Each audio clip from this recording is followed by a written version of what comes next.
Good morning, class. Today we are going to learn about long division. Remember yesterday when I gave you guys those little Debbie brownies? Well, that was just a little intro to what we're going to be doing today. I have a short little video clip that can help explain the process of long division. I hope it's helpful.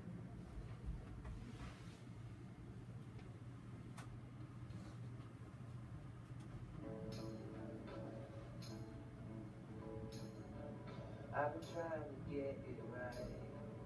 Been studying all night. Can't do it in my head.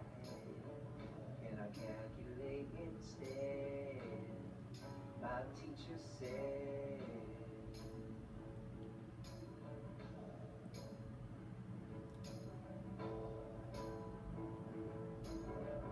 Gotta show me all your steps. I'll give it a chance and find where you went wrong. Listen to my song and sing along. First you must divide, then you multiply and subtract. Then you bring it down. The lesson that you do is check.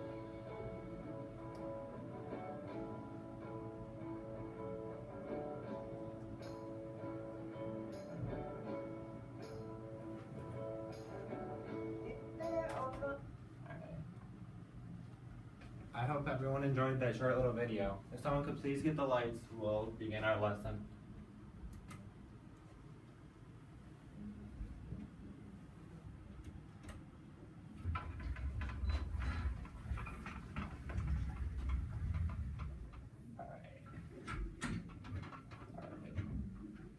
So, if you can get out your notebooks, we'll go over 4 key vocabulary terms that you'll need to know in order to complete it. First, we have divisor, which is always going to be the smaller number, and that's always on the outside of the radical. Then we have the dividend, which is always a larger number, which you can see is always on the inside. We have the remainder, which is what's left over. Sometimes there might not be anything left over. And we have the quotient, which is the answer to the division problem. Okay. Now let's go over some different ways to write it. Can anyone in the class tell me one of the 3 different ways we have? With a slash. Right, okay. Like that. It's like a fraction form. So then there's 2 ways. Annie, can you tell me how? Is there any way? Not sure? Alright. So next we have it with the actual division sign, which is a line with a dot on top and the bottom. Alright. Now the third way, which is probably going to be the newest to everyone, is what you'll need to convert it to every time you need to do long division. And it's what we call it has a radical sign in it.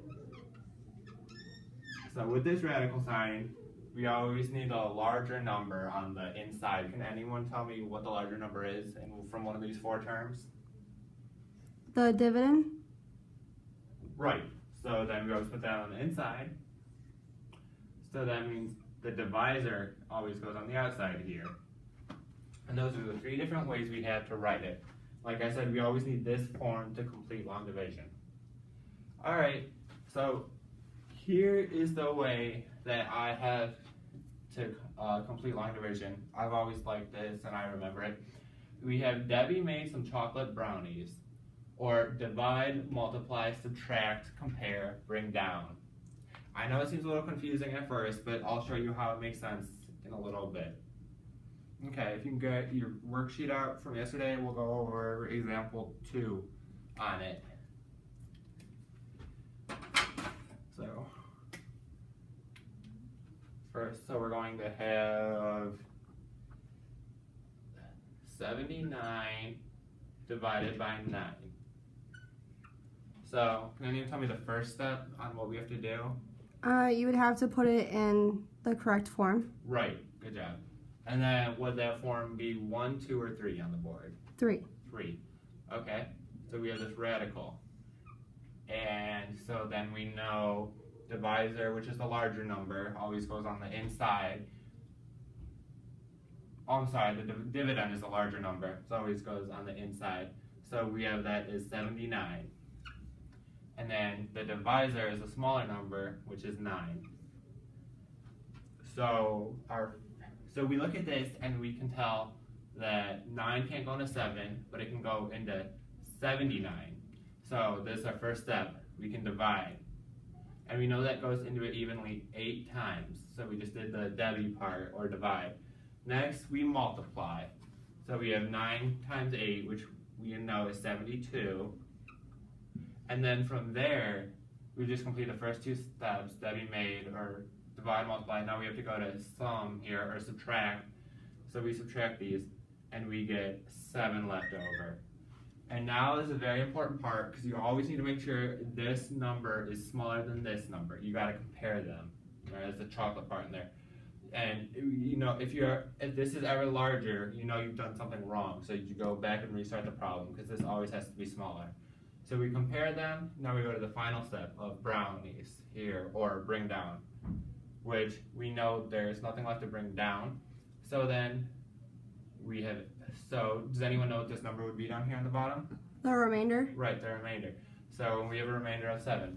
So when writing this, we would just go 8 remainder 7, and that would be the proper way on how to write it. Okay, so we're about out of time. So if you guys could finish the other 5 problems and bring them in tomorrow morning for class, that would be great. Thank you.